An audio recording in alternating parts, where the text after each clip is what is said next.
주와 동행 아니고 수요 예배 기도에 오신 모든 분들이 하나님의 약속을 붙들고 하나님 손에 붙잡힌 바 되는 그러한 은혜를 경험하실 수 있기를 주님의 이름으로 축복합니다. 신앙이라는 것은 신뢰의 관계라는 형태로 드러나게 됩니다. 신앙이라는 것은 우리 삶에 있어서 모든 문제들에 대해서 체계적이고 포괄적이고 구체적인 답변의 형태로 주어지지 않습니다. 성경에 우리 인생의 모든 문제에 대한 해답이 담겨 있다라는 말은 분명 옳은 말이지만 그 해답은 무슨 사지선다형 문제의 정답처럼 그렇게 주어지지는 않습니다. 정답은 어떤 식으로 주어지냐 하면 하나님을 신뢰하는 그런 관계 안에서 인생의 문제를 풀어나가는 그러한 방식으로 하는 것이 우리의 신앙생활입니다. 그러니까 우리는 오해하면 안 되는 거죠. 우리가 무슨 진리를 무슨 수학 공식 외듯이 다 파악하고 있고 필요할 때 이 문제가 생기면 이 정답을 꺼내서 바로 맞추고 해결할 수 있는 그런 방식으로 신앙은 드러나지 않습니다. 오히려 신뢰의 관계로서의 신앙이란 진리가 나를 사로잡을 수 있다라는 믿음을 갖는 것을 의미합니다. 그리고 그 믿음의 중심에는 약속을 우리에게 주시고 약속을 반드시 지키시는 신실하신 하나님이 계신 겁니다. 우리가 약속을 붙드는 것처럼 그렇게 보일 수 있겠지만 실제적으로 우리의 그 신뢰의 관계를 지탱해 주는 것은 우리가 아니라 우리를 붙드시는 하나님의 손이다라는 것을 여러분 잊지 마시기 바랍니다. 하나님은 은혜로 우리를 부르시고 우리에게 은혜를 베푸시는 하나님은 우리에게 너희가 이제 믿음으로 이 땅을 제대로 살아보라 이렇게 말씀을 하시는 겁니다. 너무 겁내지 말아야 될 것은 하나님은 은혜를 베푸시고 우리를 그냥 내버려 두시지 않습니다. 거기에 우리의 소망이 있는 겁니다. 어긋난 길로 우리가 가게 되면 우리를 다시 제자리로 돌려놓는 분이 바로 하나님이십니다. 여러분 기본적으로 그 자신감을 가지셔야 돼요. 하나님은 표현이 좀 그렇지만 우리를 위해서라면 못할 짓이라고 하면 좀 그렇고 하나님은 우리를 위해서라면 못할 일이 없으신 분이시다라는 거죠. 독생성자를 아낌없이 우리를 위해서 내어주셨단 말입니다. 우리가 하나님과 원수되었을 때에 최악의 상태일 때에 하나님은 최상의 것을 내어주신 거예요. 우리를 위해서 못할 일이 없으신 분이 바로 하나님이십니다. 그것을 기억하셔야 됩니다. 하나님은 우리에게 은혜를 베푸시고 우리를 그냥 내버려 두시지 않는다는 사실, 그리고 우리 삶의 주인 되시는 우리 구주 예수는 우리를 결코 떠나지 않으실 것이라는 그 믿음, 그 두 가지 믿음이 있으면 여러분 이 땅을 살만한 힘을 얻게 되는 것입니다.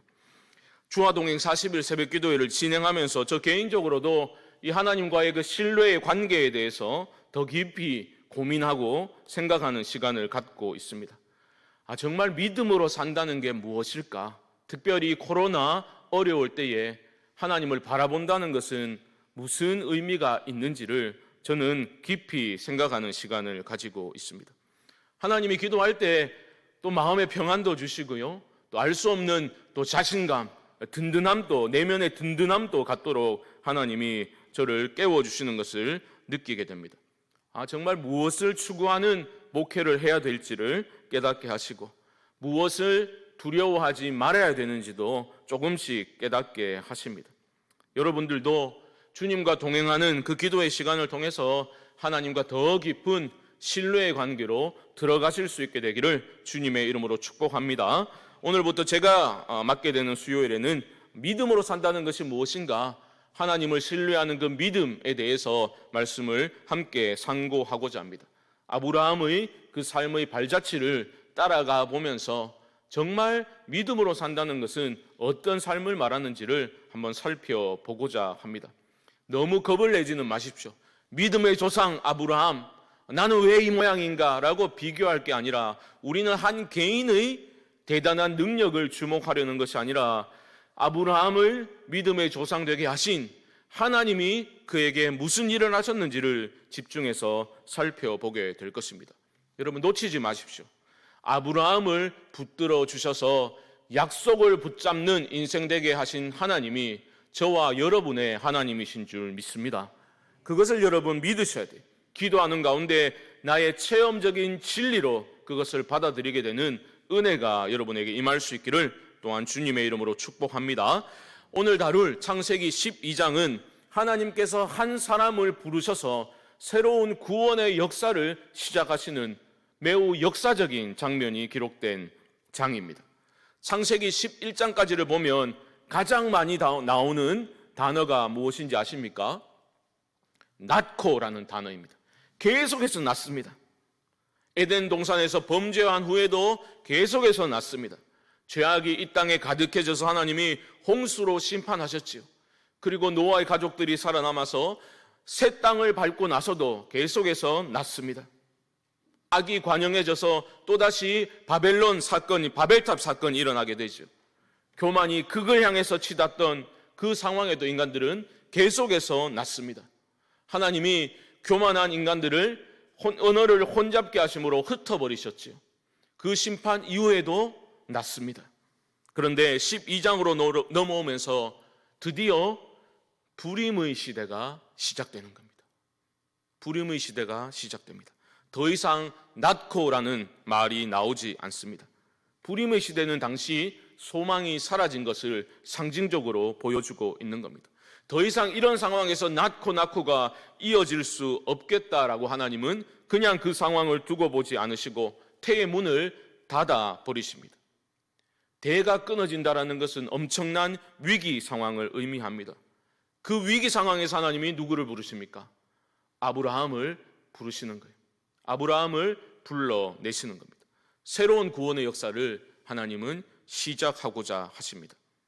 여러분, 아브라함이 믿음의 조상이라고 불리게 된 것은 다 이유가 있습니다. 하나님이 인간을 창조하시고 보시기에 심히 좋았더라 하셨던 그 상태로의 회복은 하나님과 인간이 온전한 신뢰 관계를 회복할 때만 가능한 것 아니겠습니까? 그렇기 때문에 하나님은 아브라함에게 믿음을 요구하십니다. 그런데 여러분 잘 보셔야 돼요. 믿음을 요구하시는데 이 믿음이라는 것은 머릿속에서 이루어지는 어떤 확신이 아닙니다. 하나님은 아브라함을 찾아오시고 믿음을 요구하셨는데 그 믿음은 어떤 형태의 명령으로 요구하셨습니까?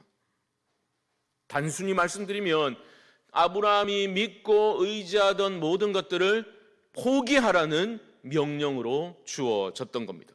1절 말씀 보십시오. 여호와께서 아브라함에게 이르시되 너는 너의 고향과 친척과 아버지의 집을 떠나 내가 네게 보여줄 땅으로 가라.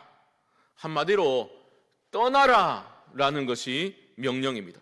떠나라라고 쓰고 믿으라라고 읽으면 되겠습니다. 고대 사회에서 제가 여러 차례 말씀드렸죠. 이 고대 사회에서 고향을 떠난다, 가족 친지를 떠난다라는 말은 모든 기득권을 포기한다라는 의미입니다. 하나님은 지금 아브라함에게 믿으라라고 말씀하시고 신뢰의 관계 안으로 들어오라 말씀하시는데 에둘러 말씀하시는 것이 아니라 너의 모든 것을 다 내려놓고 나만을 믿고 의지하라. 그것이 믿음의 본질임을 말씀하고 계신 겁니다.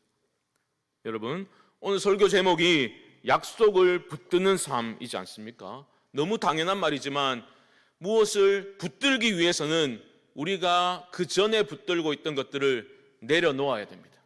손에서 놓아야 하는 것입니다. 약속을 붙드는 것이 믿음의 삶이라면 그것은 곧 내가 지금까지 믿고 의지하는 것들을 내려놓아야 한다라는 의미입니다. 믿음으로 산다라는 말은 오직 하나님만을 신뢰하며 하나님만을 의지하며 산다라는 말입니다.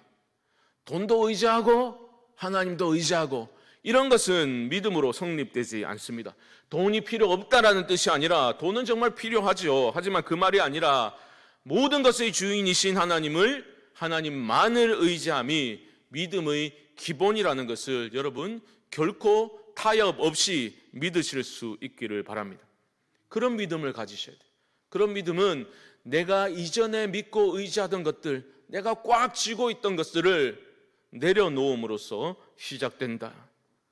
그 기로에서 하나님을 위해서 내려놓을 수 있는가? 그 기로에서 참된 믿음은 드러나게 되는 겁니다.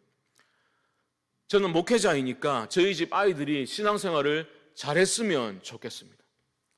목회자 아니라도 성도라면 그런 바람을 가지지 않겠습니까? 왜냐하면 저는 신앙이 인생에 있어서 가장 중요하다는 것을 저 개인적으로 확실히 믿기 때문입니다.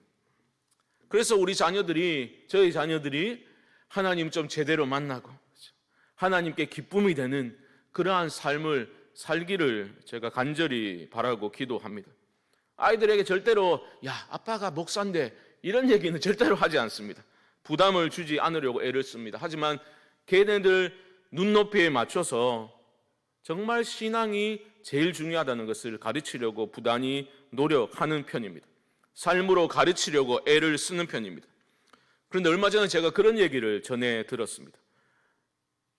유초등부 예배 시간에 아이들에게 질문을 했다는 거예요. 구체적인 맥락은 잘 모르겠습니다. 그런데 제 아들에게 주어진 그런 질문은 하나님을 위해서 레고를 버릴 수 있느냐라는 질문이에요. 레고는 애들 조립하고 갖고 노는 장난감이거든요. 하나님을 위해서 레고를 버릴 수 있냐? 그렇게 물어보셨다는 거예요. 그런데 이놈이 그렇게 할 수 없다고 대답을 했다고 제가 전해 들은 겁니다.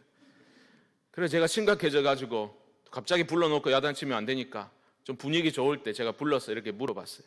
겸아, 혹시 유초등부 예배 시간에 하나님을 위해서 레고를 포기할 수 있느냐라고 물어보셨는데 네가 못한다라고 대답했냐? 물어보니까 아니라고 막 고개를 이렇게 가로저으면서 아니라고 억울하다는 표정으로 자기는 그러지 않았다는 거예요.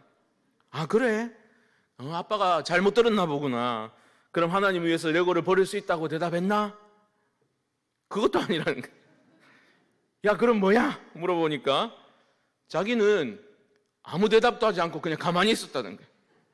하나님 위해서 버릴 수 있냐라고 물었을 때 가만히 있었다는 거예요. 안 한다고는 못한다고 대답은 안 했다는 겁니다. 야 임마 가만히 있는 게 그게 못하는 거지. 제가 야단을 치려다가 그럼 또 마음 상할까 봐 아 그래 못 버릴 거 알면서도 대답만 버릴 수 있다라고 말하는 거 솔직한 게 아니지. 그래 솔직하게 네 마음을 잘 표현했다. 네가 지금 어려서 그렇겠지만 나중에 네도 은혜 받으면 하나님 위해서 다 포기할 수 있을 거야. 이렇게 이제 말을 해주었습니다. 그래도 그렇다고 대답은 안 하더라고요. 아브라함은요 하나님 만나기 전에 세상적으로 부족한 것이 하나도 없었던 사람입니다. 아브라함 집안은 대대로 신상을 다루는 집안이었어요. 고대 사회에서 신의 형상을 다룬다라는 것은 최상류층에 속하는 사람이었다라는 뜻입니다. 그런데 하나님이 전혀 부족함을 모르고 살아가던 아브라함을 찾아오셔가지고 그 모든 것들을 포기하고 떠나라 명령하신 겁니다. 어디라고 말씀도 안 하시고 내가 네게 보여줄 땅으로 가라 그 명령을 하셨다는 거죠. 그런데 놀랍게도 아브라함은 그 약속을 붙잡기 위해서 그가 가지고 있던 모든 것들을 포기하고 떠나가게 된 겁니다. 여기서 우리는 두 가지 포인트를 확인할 수 있습니다. 첫 번째로 하나님이 주신 그 약속을 붙잡기 위해 아브라함이 모든 것을 포기할 수 있었다라는 말은 완벽해 보였던 그의 삶에도 채워지지 않는 공허감이 있었다라는 것을 암시하고 있는 거죠. 세상적으로 볼 때는 부족한 게 하나도 없었습니다. 하지만 그 모든 소유의 풍성함으로도 채워지지 않는 인생의 갈증이 아브라함에게 있었다는 걸 보여주는 거죠. 그것은 어찌 보면 당연한 겁니다. 어리석은 인간들은 이것을 왜 깨닫지 못하는지 모르겠어요. 채워지지 않는 게 당연합니다. 왜요? 모든 인생은 하나님으로 만족하도록 하나님이 지으셨기 때문입니다. 빈자리는 하나님으로만 채워질 때에 만족을 누릴 수 있도록 그렇게 생겨 먹었기 때문입니다. 그렇기 때문에 사랑하는 성도 여러분, 우리가 어떤 인생의 공허감을 느끼게 될 때에 밑이 터져버린 웅덩이를 파려는 헛된 시도를 멈추어야 합니다. 생수의 근원이신 하나님께로 돌이켜야 합니다. 우리 모두는 밑 터진 웅덩이를 파는 인생들은 아니겠지요. 믿음으로 약속을 붙든 인생들 아닙니까? 하지만 그 붙들면 한 번의 결단으로 끝나지 않습니다. 우리 모두가 하나님 앞에 서는 그날까지 복과 생명의 근원이신 하나님만을 신뢰하고 의지하는, 약속을 붙잡고 하나님을 향해 달려가는 믿음의 삶을 살아갈 수 있기를 주님의 이름으로 축복합니다. 두 번째로, 아브라함이 모든 기득권을 포기하고 약속 붙잡고 떠날 수 있었다라는 것은, 약속이라는 측면에서 볼 때 하나님이 아브라함에게 주신 그 약속이라는 것이 그가 누리고 있던 그 조건들보다 훨씬 더 좋아 보였고 아브라함의 가슴을 뛰게 만든 약속이었다라는 것을 우리는 놓치면 안 됩니다. 우리는 막 그런 상상을 하잖아요. 떠나긴 떠나야 되겠는데 막 밤새도록 이제 가지고 있는 집문서, 땅 문서 이런 것들을 만지작거리면서 고심했을 아브라함을 떠올리지만 사실은 그렇지 않습니다. 성경은 아브라함이 고뇌하는 것을 집중하고 있는 것이 아니라 무엇을 조명하고 있냐면 하나님이 무슨 약속을 주셨고 그 약속이 얼마나 위대한 약속이었는지를 보여주고 있습니다. 본문 2절 말씀을 보십시오.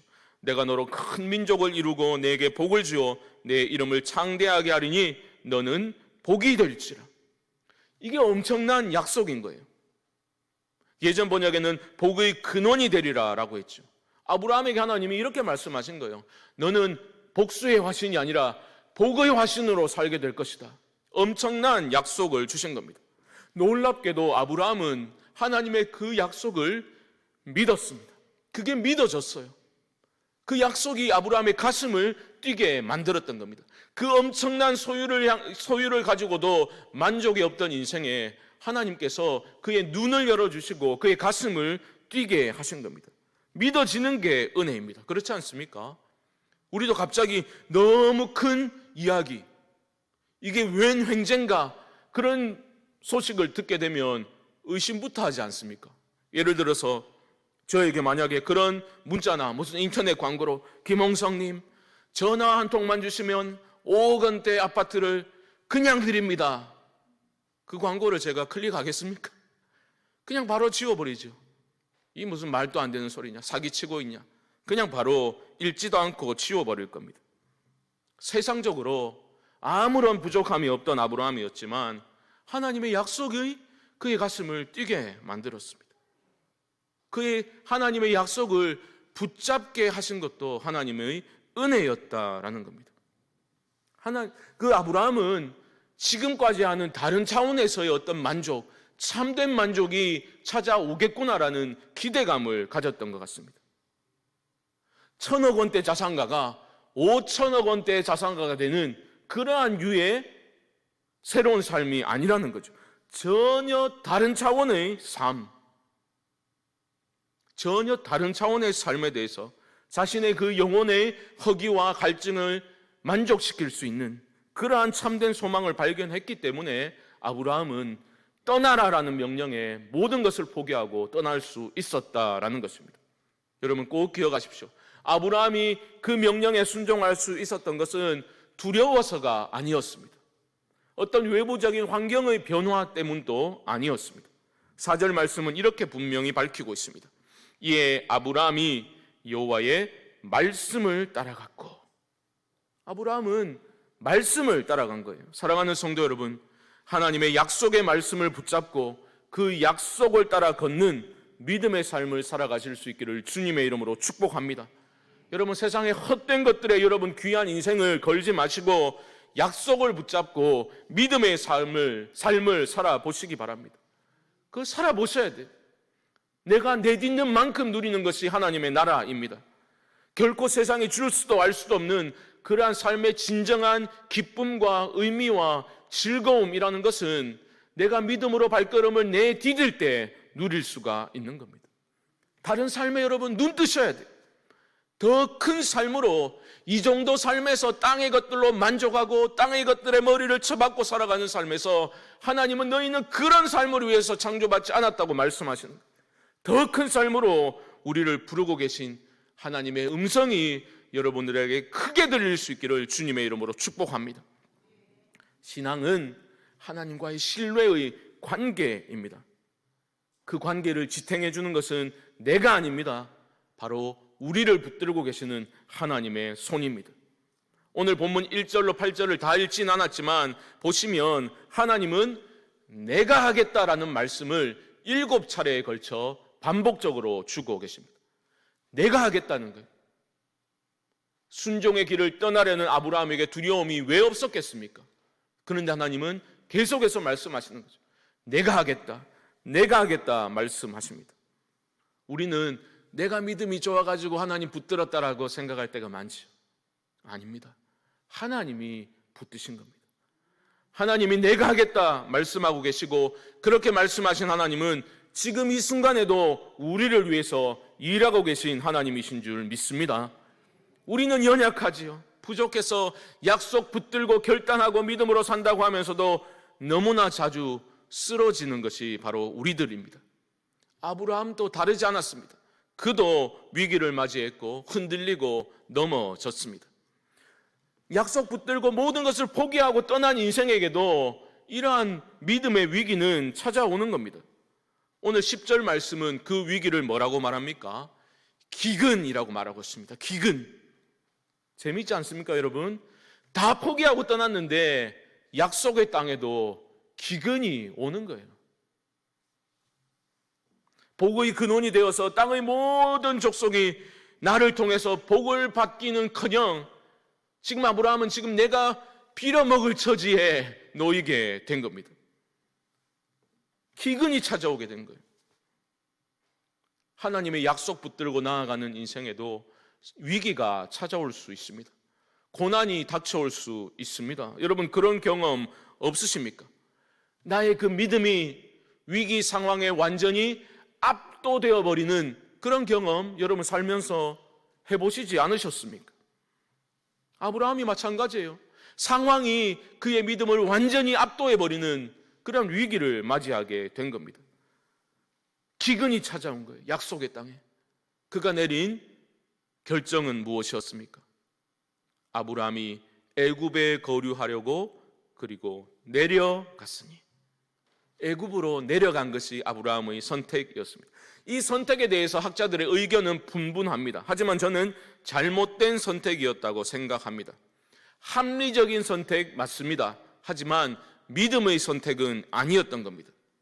아브라함은 내가 하겠다라고 말씀하신 그 하나님의 약속의 말씀을 망각한 것입니다. 아니면 적어도 그는 그 말씀하신 하나님을 오해했던 겁니다. 이런 식으로 애굽에 내려가는 것이 하나님께 도움이 되어서 궁극적으로는 하나님의 약속을 이루도록 하시지 않겠는가라고 하나님이 다른 것들에 도움이 필요한 분으로 그는 오해를 했던지도 모르겠습니다. 그 어떤 문제보다, 모든 문제보다 항상 더 크신 하나님을 그는 오해해버린 겁니다. 그 오해의 결과는 무엇입니까?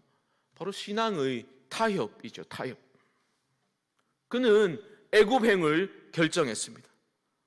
또 애굽으로 내려갔는데 문제가 계속해서 이어지기 시작하죠. 무슨 문제가 일어났습니까? 나이값도 하지 못하고 나이에 맞지 않게 너무 이뻐버렸던 아내 사례 때문에 또 아내가 누이라고 거짓말을 시키게 되고 또 다른 위기에 봉착하게 되었습니다.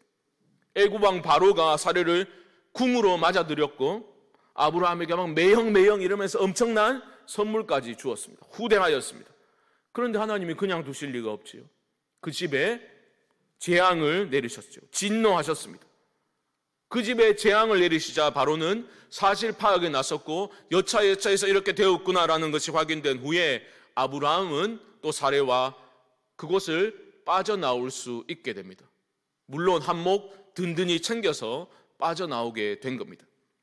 저는 여기서 우리가 반드시 생각해 봐야 할 점이 있다고 생각합니다. 그것은 바로 은혜로 우리를 부르신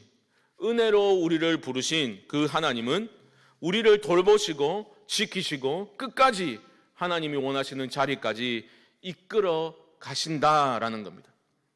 잘 보셔야 됩니다. 아브라함이 애굽으로 내려간 것은 그의 실수, 잘못입니다.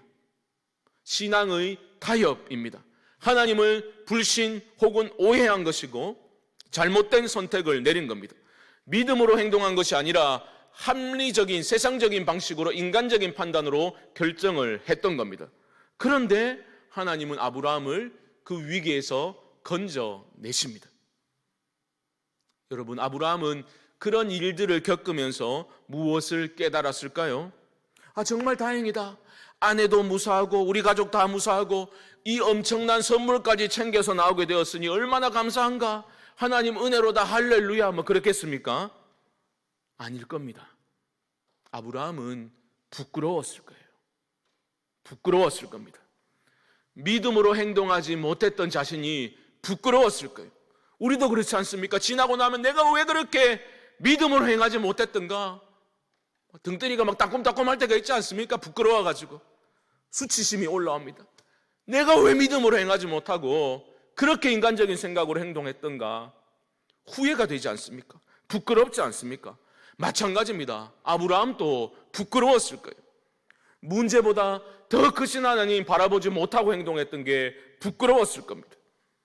인간적인 선택을 했던 자신이 너무나 부끄러웠을 거예요. 하지만 부끄러운 감정이 그가 느낀 전부는 아니었다고 저는 믿습니다. 감사의 마음이 그 안에서 올라왔을 겁니다. 하나님은 나의 어리석은 선택에도 불구하고 나를 건져내시는구나.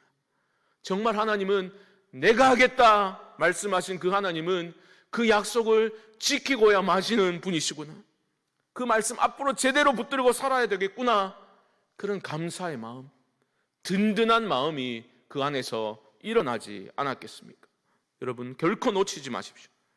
하나님은 약속을 붙들고 믿음으로 살아가는 우리들을 반드시 책임지시는 분이십니다. 우리는 때로는 두려움 때문에 아니면 때로는 내 어리석은 생각과 욕심에 이끌려서 인간적인 선택을 할 때도 있지요. 하지만 그런 우리의 실패로 인해서 우리를 향한 하나님의 위대한 계획은 결코 좌절되지 않는다는 것을 여러분 꼭 기억하실 수 있기를 바랍니다. 우리는 실패해도 하나님은 결코 실패하지 않으신다고. 실패를 통해서 우리가 신앙의 교훈을 얻고 다시 그 지점에 이르게 될 때에 그때 제대로 믿음으로 행동하면 되는 거예요. 실패를 통해서 여러분 배우셔야 됩니다. 교훈을 얻으셔야 돼요. 잘못했습니다. 용서해 주세요. 그걸로 끝나면 되는 게 아니라 다시 그런 상황에 맞닥뜨리게 되면 그때는 믿음으로 행동하겠다고 여러분 다짐하시고 그 자리에 가시면 그 다음에는 달라지셔야 되는 거예요. 그게 신앙의 성숙이고 성장입니다. 그렇구나. 다음엔 내가 다르게 결정하리라. 그렇구나. 하늘의 것을 구하면 하나님이 살려주시는구나. 내가 무엇이기에 하나님이 이렇게까지 세밀하게 나를 인도하시고 사랑하시는가? 정말 살만한 인생이로구나. 정말 주님의 은혜와 사랑은 얼마나 위대한가? 얼마나 감사한가? 이런 고백이 우리 안에 일어나야 되고 이 고백을 삶으로 실천할 수 있는 실천으로 옮기는 삶이야말로 바로 믿음으로 살아가는 성도의 삶임을 여러분 기억하실 수 있기를 바랍니다. 정리해 보겠습니다. 신앙이 무엇입니까? 하나님과의 신뢰의 관계를 갖는 것이 신앙입니다. 신실하신 하나님이 여러분들을 붙들고 계십니다. 믿음으로 살겠다고 결단한 우리를 향해서 하나님은 내가 너보다 앞서 행하겠다라고 말씀하시고 말씀하신 하나님은 그 약속을 반드시 지켜 나가실 것입니다. 그러므로 내가 믿고 의지하는 것들을 내려놓고 하나님의 약속을 붙드실 수 있기를 바랍니다. 합리적인 선택을 하는데 머무르지 마시고 믿음으로 선택하시고 항상 우리의 문제보다 더 크신 하나님을 바라보실 수 있기를 바랍니다. 그리고 실패하여 넘어지더라도 결코 잊지 마십시오. 하나님의 계획은 절대로 좌절되지 않습니다. 하나님의 그 은혜와 사랑은 우리의 배신과 우리의 실패를 덮고도 남는 은혜임을 잊지 마시기 바랍니다. 자신감을 가지고 살아가십시오. 하나님은 믿음으로 살아보라 말씀하시고 우리를 지키시고 잘못된 길로 가면 돌이키도록 하나님은 우리를 이끌어 가실 겁니다. 여러분들을 지금도 붙들고 계신 그 하나님을 신뢰하는 믿음으로 날마다 하나님을 향해 떠나는 믿음의 삶을 이어가실 수 있기를 주님의 이름으로 간절히 축원드립니다. 기도하겠습니다.